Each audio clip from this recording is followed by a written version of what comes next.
Well, hello my lovely nestlings and welcome to today's video where I'm going to try and explain the DSM-5 model and criteria for an autism diagnosis.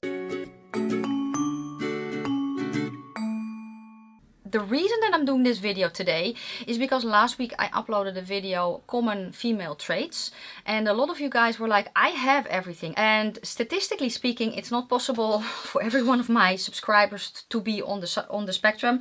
But I did want to follow up on that because if you really feel that you are on the spectrum, this really basically hits home if you are autistic or if it is something else. There are a lot of things that overlap, but there are also things that are truly specifically autistic. And if you are new, welcome. My name is Nikki. I'm 46 from the Netherlands, hence the accent. And I recently found out that I am autistic, besides the fact that I have ADHD. I already knew that, but autism, it's a new thing. So when I started researching the autistic side of life, this is what you come up against, right? The DSM-5 model. And when I read the DSM-5 model, I was like, what the actual F are they talking about? So I watched a bunch of videos on it. I found a video from DSM, and I will link her video down below. And she explains basically non-psychiatrical people, what it kind of means. Now there is another one as well that is more international and for also in Europe. But we here in the Netherlands, as far as I know, also use the DSM-5 to diagnose autism specifically. So that's what we're going to go over. To meet the diagnostic criteria for ASD according to the DSM-5, you must have deficits in each of the 3 areas of social communication and interaction, plus at least 2 or 4 types of restricted repetitive behavior. Now let me also kind of talk about the word deficit. Deficit means a lack of, and it's only a lack of if it is viewed through the lens of what you're doing is not normal behavior. So let's start with A. You need to tick all these boxes to be even considered, you know? So let's start. Number A, persistent deficits in social communication and social interaction across multiple contexts as manifested by the following, currently or by history. Examples are illustrative, not exhaustive, see text. So this is about the social aspect of life. Number 1, deficits in social emotional reciprocity, ranging, for example, from abnormal social approach and failure of normal back and forth conversation, to reduced sharing of interests, emotions or affect, to failure to initiate or respond to social interaction. So basically this means that you might be bad at social interactions through the lens of the neurotypical people, right? But you can have basically a difficulty in keeping a conversation going. For instance, that you find it difficult to reciprocate, is that the word?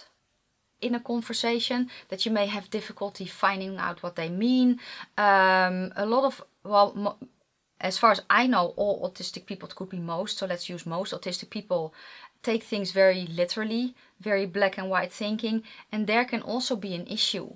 I don't know how to respond or react to someone who is telling me that something bad happened. So for instance, someone's pet died, let's keep it at that, or you know, family member, but a loved one, pet or animal or human, died.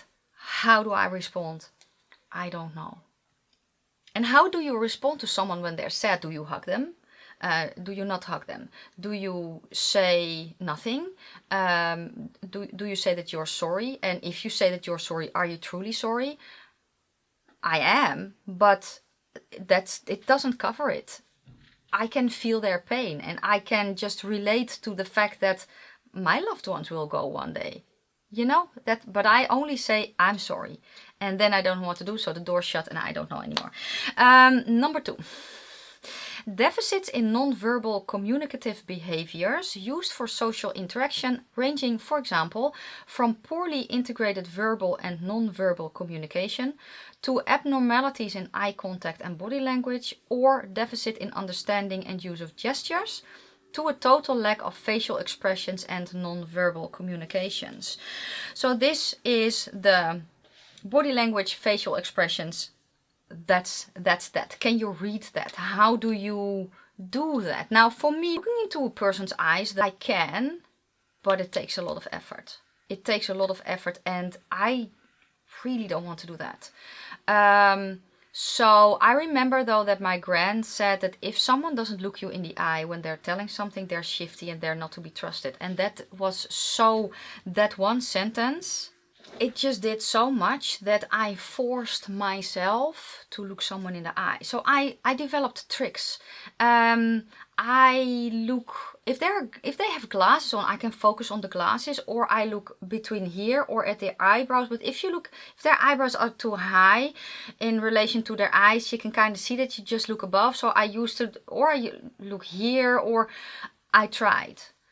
The older I become though, the less I have the energy or the will for it. Basically, my hand is empty. There are no F's in there anymore. That's kind of it. So I do have trouble with that. Making facial expressions that are not expected or acceptable through the lens of the regular society. For instance, what I said, smiling when someone is sad, because I kind of get a little bit anxious and nervous, and when I do that, I smile. Yeah, it's just a few things. Also, difficulty reading body language. There are those tests that you can read facial expressions, right? That you see a picture and you have to guess. If they are mimicked big, I guess correctly. Otherwise, I know them. Yes. Otherwise, I guess. Usually, I guess correctly, but the subtleness, unless it's, I don't know, there's something around the mouth. Very, very subtleness, so that contempt, right? That you can kind of see a little bit of that. I can pick that out, but I can only pick that out if I'm not looking someone in the eye. So for me, it is a complete package. It's someone's tone of voice. It's the expression that they make with their body, and not the eyes, weirdly enough, but the mouth area. Because I think that a lot of people are so focused on the eyes that they forget this part. So there's a lot of information in this part. But I also look at energy. Is what they are portraying as a complete package, is it true or not? So that's what I'm trying to do. But yeah, it's difficult. It's difficult. Yes, for sure. Unless I know someone very, very well, then it's a different story. Then I can, but still I have to guess sometimes. Yes. So number 3. So I tick 2 boxes already, right? So number 3, deficits in developing, maintaining and understanding relationships, ranging, for example, from difficulties adjusting behavior to suit various social contexts, to difficulties in sharing imaginative play or in making friends, to absence of interest in peers. So basically, can you make friends and can you keep them? That's kind of it. Well, it's not really weird, right? If you don't really understand the whole social aspect, if you don't really understand people, it's difficult to make friends with them, right? So for me, looking back when I was growing up, and still a lot of the time, I feel like I'm from the outside looking in. I grew up with the notion that if you did not have a big friend group, you were sad and lonely. So that basically meant that you had to have at least 10 or 15 friends. And I did not have that. I didn't have it, but I also didn't know. I didn't want it. However, I pretended so that I kind of did. Looking from the outside in, it looked like I had a lot of friends, but I didn't. I was friendly with people, but I only had a core group of friends. And that has been the red thread throughout my entire life. I either had 1 or 2, maybe. And I was perfectly happy. And still, I have the good fortune to have my bestie living here. And we have been best friends for at least 15 years. And she's also on the spectrum, so that makes it even more easy because we understand each other so well. And I have developed friendships online, which I never thought I would. But friendships online, and there are few. There are a very, very few people that I truly consider my friends. Well, imaginative play, I have a very, very good imagination. And someone actually mention the fact that especially girls a lot of the time will have a good imagination, would love to read fantasy books, for instance, because that's how they learn social things. Because especially in a fantasy book, everything is written out, right? So it's also easier for me to read a book than to watch the movie. Lord of the Rings, Harry Potter, I love the books. And then when I see the movie, I'm missing stuff. But that's because it's acted in the movie. So the expression is shown instead of described. If that makes any sense. Let's go to the next thing, which is B, category B. And you have to have 2 out of the 4.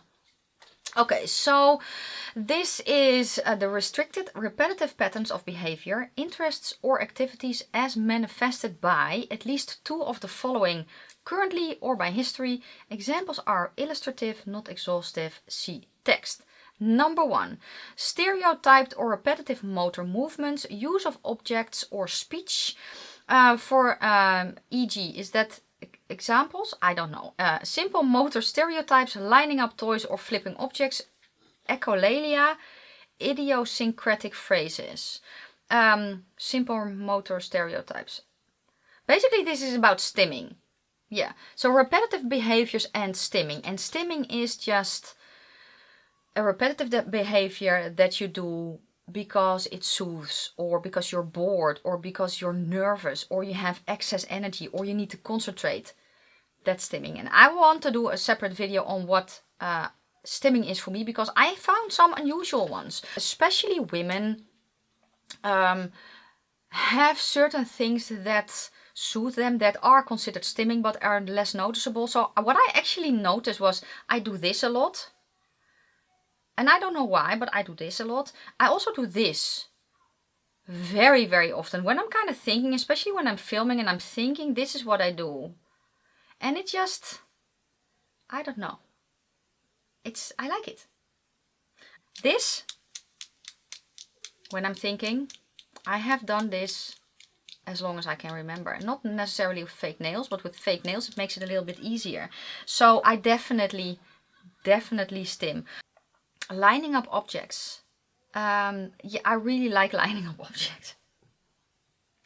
Yes, I do that too. So number 1, yes, I have. Then number 2, insistence on sameness, inflexible adherence to routines or ritualized patterns of verbal or non-verbal behavior. For instance, extreme distress at small changes, difficulties with transitions, rigid thinking patterns, greeting rituals, need to take same routine or eat same food every day. I do have things from this. I do have routines that are fixed. My Wednesday grocery day, for instance, that is a set day that I do my groceries. And if I cannot do my groceries that day, I am flustered. It also depends on the reason. Is it because I know that, I don't know, my mother or my sister called or whatever, and I have to go with them. It's Tuesday and and I have to go with them on Wednesday to do a thing. Then I'm very much like, but I have to do my groceries. And it's just, I know somewhere in the back of my mind that I can also do my groceries on Thursday. But I also actually cannot, because we are used to doing that on Wednesday. So everything that I buy for a week is then kind of set on that Wednesday. Yes, I know that I can go to the store and get some things, but that's not how it then works in my mind. I'm basically just stuck. If I have more notice, then it's way better, because I can just say, well, you know what, I'm going to do it on Tuesday then. And that's okay. It's still weird, but it is then okay. I would be very happy to eat the same thing 4 days at a time. Yes, so there is that. So yes, I do have some things from that. Number 3, highly restricted, fixated interests that are abnormal in intensity or focus. Basically, strong attachment to or preoccupation with unusual subjects, excessively circumscribed or I don't like that word. I don't know how to pronounce it, but I know I don't like it. So basically that is special interests. A special interest, it's basically a hobby on steroids. It's not just a hobby. It's not just a passion. It's more than. Because a passion for normal people is nowhere near what it is for us. You live it, you breathe it. Now, my special interest has always been being creative. And in that, underneath that umbrella are different things, right? So I go full on. Honest to God, I still have the stuff from my special interest of 5 years ago because I cannot throw it out because you never know when it comes back up again, you know? Right now with the makeup, I have over 250 eyeshadow palettes. I know the ones that I have in my collection. I know what I have. It's also, I need to have it on display because if I have it somewhere in a drawer, I do lose track of it. But I know what I have in my collection. And I've kind of felt guilty for having such a big collection because people are saying that it's bad consumerism to have so much makeup. And I hear already people saying, but you have to do you, and I know that's not the point of this video. It's just that I hear stuff like that and then I'm like, yeah, but if that is what people think, what normal people think, then it is abnormal for me to have such a big collection, even though, and then I say, but it's my job. Well, it is, but honestly, it's my hoard. That's what it is. I get, sometimes I just sit there and look at all the eyeshadow palettes that I have. Maybe I open them up, but a lot of the time I don't. I just sit there and look at what I have and I get happy. That is the difference between a hobby and a special interest. You know the thing. You know the thing. I also am very, very interested in psychology and psychiatry, in what makes people tick. It's not, is it a special interest? It's bordering on it because I can't let it go. So that's what I have then. If I am very much into special interest mode, especially researching, it's like a tunnel. If you know, you know. That's basically it. Okay. So yes. Then we have number 4. Hyper or hypo reactivity to sensory input or unusual interest in sensory aspects of the environment. So apparent indifference to pain/temperature, or it's heightened, right?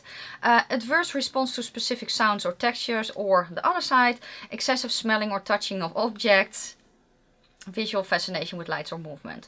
So you're either extremely sensitive to or not sensitive at all to stimuli from the outside world. So for me, do I have anything here?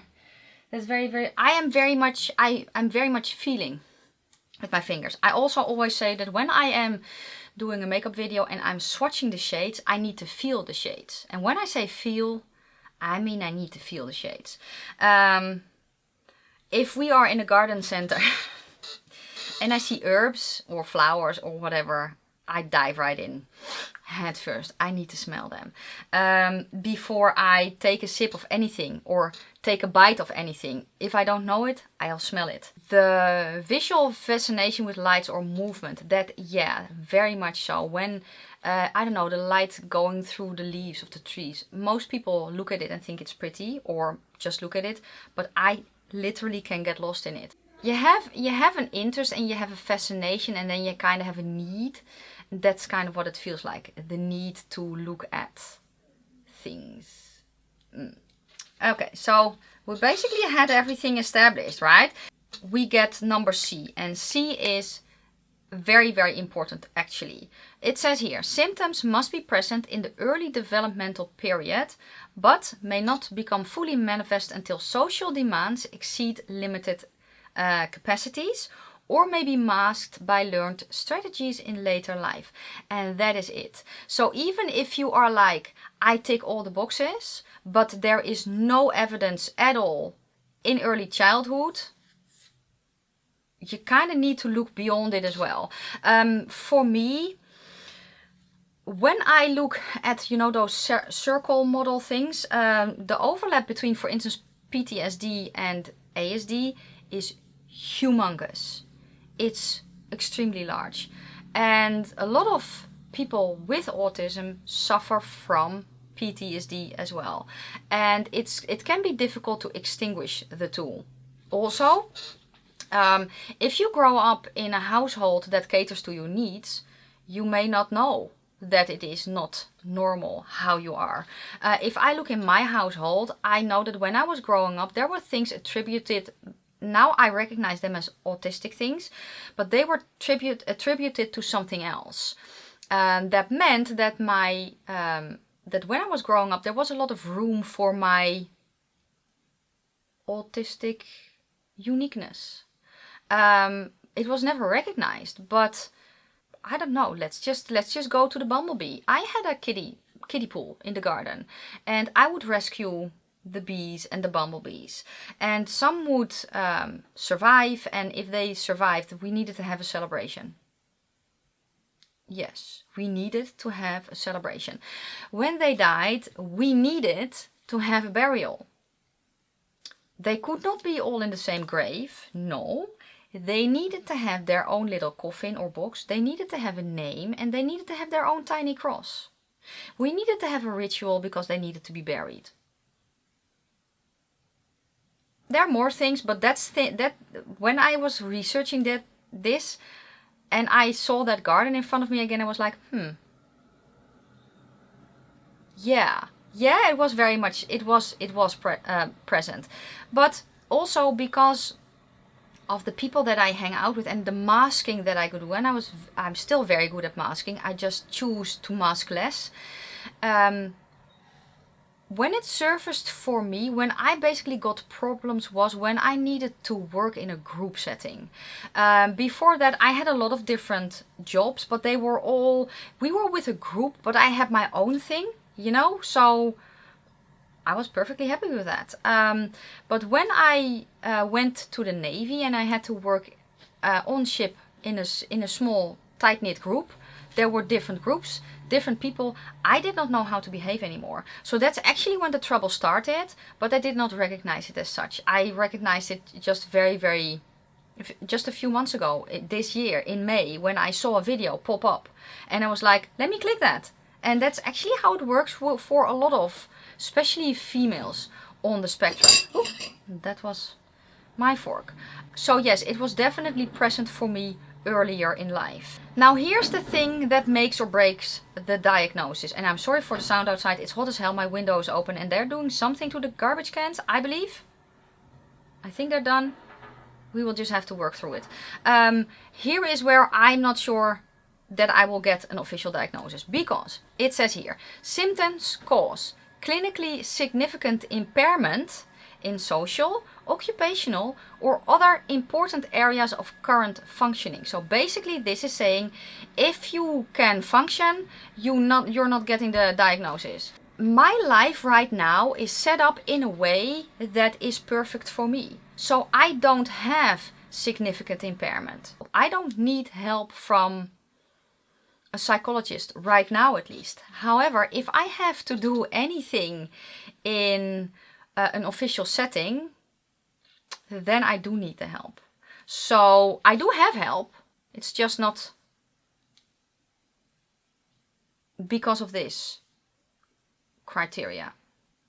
Looking back, it actually is, but we did not know it then. So that's why I think that I won't get the diagnosis officially, because I am not significantly and clinically impaired in my daily life because of the way that I set up my life. Doesn't mean that I'm not autistic though. That's it, right? And that is why I understand this number D, but I have a problem with it, because this basically says that because I can function in my own little world, that I have molded and sculpted my own little cave that I'm in, everything is going well there, as long as it's going the way that I envision it. So that then means that I'm not autistic.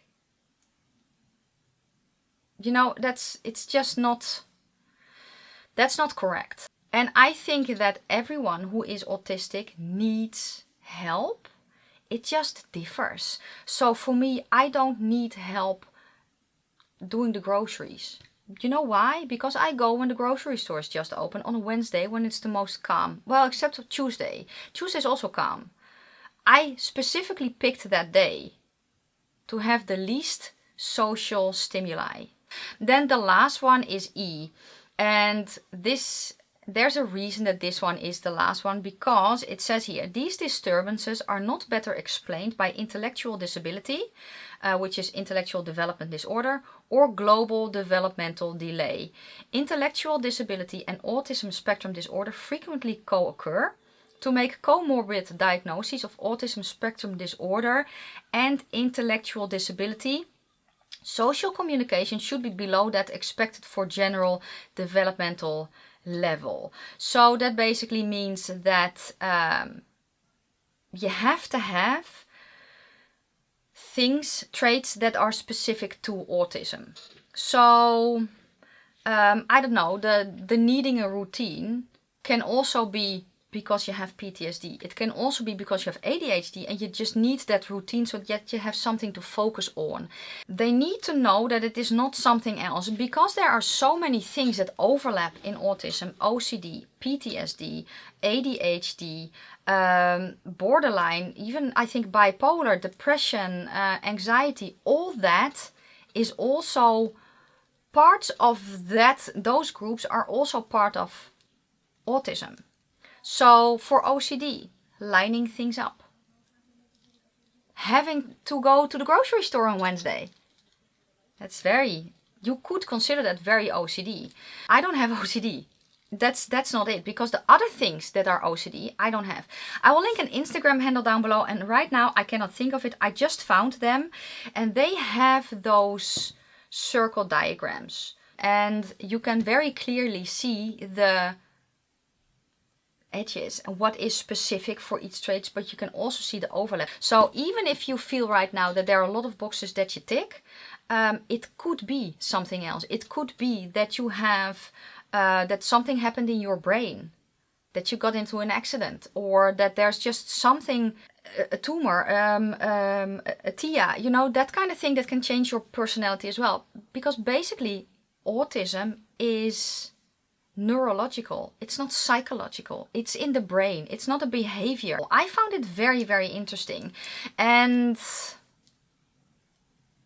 especially because there are so many overlaps between autism and other things, I was like, was it present in my childhood? So I went talking to my mother, and more things are basically coming to the surface in my own memory that I'm like, yeah, it's that. But do I go for an official diagnosis?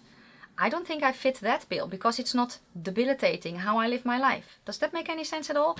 Let me know your thoughts. Was this helpful? Did it make things clearer? Are you like, oh, but I'm not autistic? Oh, dang, I probably am. Let me know down below, and we can have a chat. Go check out my description box, because there are channels linked there that I love to watch, that I learn loads from. And if you know more channels, let me know down in the comment section. I'll pin a comment so you can just, you know, put your favorite autistic YouTuber there. Or maybe you have a channel yourself and you are also autistic. Let me know down below. And thank you so much for watching. Thank you so much for sharing your stories in the comments. And for just being awesome. You guys are awesome sauce. So yeah, I'm going to go now. Thank you so much for watching. If you liked the video, give it a thumbs up. If you have any questions or comments, please leave them down in the comment section below. I'm going to wish you a fantastic day, a fabulous evening. I want to say, may your foundation always match your neck, because that's the ending in my makeup videos. So let's just go with that. May your foundation always match your neck. And I will see you, I hope soon, in my next video. Bye guys.